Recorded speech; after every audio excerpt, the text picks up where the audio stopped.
அனைவருக்கும் இனிய காலை வணக்கம். உங்கள் அம்மன் சுரேஷ் பேசுகிறேன். கிருஷ்ணகிரி மேற்கு மாவட்ட செயலாளர், பிஜேபி ஒசூர்.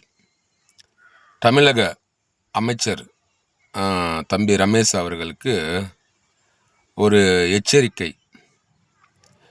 என்ன சொன்ன? தமிழ்நாட்டில் பிஜேபி எங்கே இருக்குன்னு கேட்குறேன். பிஜேபி தமிழ்நாடு முழுவதும் இருக்கு. அதை ஞாபகத்தில் வச்சுக்கோ. டி நகர் தெரியுமா தெரியாதா உங்களுக்கு? அங்கே போயிங்க. அதுதான் எங்களோட office, Kamalalayam office, head office, தெரியுமா? அதே போல் தமிழ்நாட்டு முழுவதும் ஒரு டிஸ்ட்ரிக்ட்லேயும் சொந்தமாகவே எங்களுக்கு ஆஃபீஸ் இருக்குது. நீ கேட்டிய, அதுக்கு நான் பதில் சொல்லிட்டுருக்கேன். உனக்கெல்லாம் என்ன தகுதி இருக்கு? என் அனுபவம் வயசு இல்லை உனக்கு. நான் 35 வருஷமாக கட்சியில் இருக்கேன். நீ எல்லாம் பொருந்திருப்ப இல்லையா கூட தெரியாது.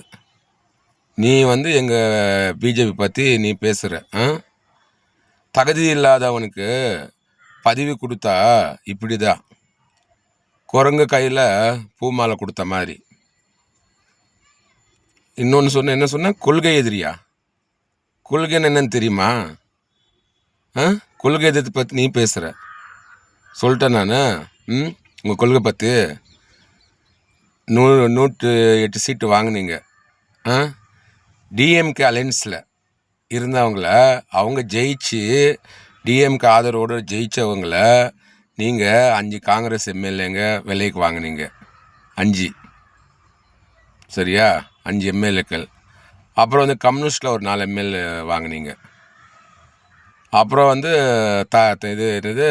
விடுதலை சிறுத்தைகள் 2 எம்எல்ஏக்கள் வாங்கினீங்க. இந்த மாதிரி தானே வாங்கியிருக்கீங்க. தனி மெஜாரிட்டி அதில் ஒன்றுமே இல்லையே. கூட்டணி ஆட்சி தானே நடந்துகிட்ருக்கு. கூட்டணி ஆட்சின்னு எப்படின்னா, எலெக்ஷன் வராதுக்கு முன்னாலவே கூட்டணியை வச்சுட்டு ஆட்சி நடத்துகிறேன் பாருங்கள், அதுக்கு பேர் தான் கூட்டணி ஆட்சி. நீங்கள் செய்கிறது கூட்டணி ஆட்சி கிடையாது, களவான ஆட்சின்னு சொல்லுவாங்க. இதுக்கு பேர் குதிரை பேலம் பேசுகிறாங்க பாருங்கள், அந்த மாதிரி. அதுலேருந்து தான் நீங்கள் ஆட்சி பிடிச்சிருக்குங்க. வெக்கமில்லை உங்களுக்கெல்லாம் பேசுகிறதுக்கு? பிஜேபி பற்றி பேசுகிறதுக்கு தமிழ்நாட்டில் யாருக்கு தகுதி கிடையாது. இன்றைக்கி இந்தியா இவ்வளோ வளர்ச்சி காரணம் யார்? அடல் பிகாரி வாஜ்பாய். அதுக்கு பிறகு திரு நரேந்திர மோடிஜி அவர்கள். அதை ஞாபகத்தில் வச்சுக்கிட்டு பேசு. நீ எல்லாம் சின்ன பையன், உங்களுக்கெல்லாம் என்ன தெரியும்? ஏதோ ஆதவார்ஜினா உங்களோட குடும்ப வரலாறு சொன்ன. அப்படியே உங்கள் அம்மா வீட்டுக்கு வேலைக்கு போகிறாங்களாம்மா, சரி ஓகே. உங்கள் அப்பா கோயிலில் பூஜாரி இருக்காரம்மா, 3000 ரூபா சம்பளமா, சரி ஓகே. அதுக்கு இப்போது ஒரு 3 மாதம் இருக்குமா நீங்கள் மினிஸ்டர் ஆகி?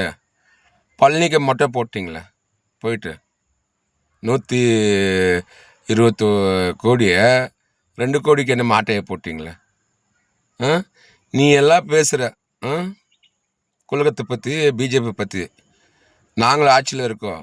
ஏதாவது ஒரு ஒரு ஊழல் அமைச்சர் காட்டு பார்க்கலாம். ஆட்சி நடத்துறது என்ன நாங்கள் தான் ஒழுங்காக நடத்திட்டுருக்கோம் இந்தியாவில். காங்கிரஸ் கூட ஊழல் ஆட்சி தான். நாங்கள் பிஜேபியில் ஒரு மினிஸ்டர், ஏதாவது சென்ட்ரல் மினிஸ்டர் இருக்கட்டும், ஸ்டேட் மினிஸ்டர் இருக்கட்டும், காட்டு சொல்லு பார்க்கலாம். நீ எல்லாம் பேசுகிற. கொஞ்சம் பதவி இருக்குன்ட்டு ஆடாத தம்பி. இதுக்கு முன்னால் உன்னோட அமைச்சர் பதவியில் இருந்தார் பார், சேகர் பாபு. அது அப்படி தான் பேசி இன்றைக்கி என்ன இருக்குது? ஒரு நாயை கூட மதிக்காது. அதே நிலைமை தான் நாளைக்கு ஒன்றுங்கிற வரும். ஞாபகத்தில் வச்சுக்கோ. பெரியவங்க சின்னவங்கன்ற மரியாதையத்தோடு நாகரிகத்தோடு பேச கற்றுக்கோ. ஆச்சா? நீ எல்லாம் எம்புட்டு ஜூஸ். நீ எல்லாம் பேசுறதுக்கு உனக்கெல்லாம் உனக்கு யார் ரைட்ஸ் கொடுத்தாங்க? சரி, இப்போ எடுக்கலாம். இப்போ சொன்னாங்க யாதவ அர்ஜுனா அவங்க அம்மா வீட்டு வேலைக்கு போகிறாங்க, 3000 ரூபாய் அவங்க அப்பா கோயிலில் வேலை செய்கிறேன்ட்டு. இப்போ உங்கள் சொத்து எடுக்கலாம் எவ்வளோ இருக்குன்ட்டு. இப்போ எப்படியும் ஒரு 500 கோடி ஆட்டையை போட்டிருப்பீங்க, ஊழல் பண்ணிருப்பீங்க. அதுதான் உங்கள் புத்தியாச்சு. தமிழக முதலமைச்சர் ஜோசப் விஜய் அவர்கள் சொல்லணும், தகுதி இல்லாதவங்களுக்கெல்லாம் மினிஸ்டர் பதவி கொடுத்தா இப்படி தான். இன்னொரு முறை பிஜேபி பற்றி தவறாக பேசுனா முதல் குரலாக எந்ததாக இருக்கும், இதே லாஸ்ட்டாக வச்சுக்கோ. உனக்கு இது எச்சரிக்கிறேன்.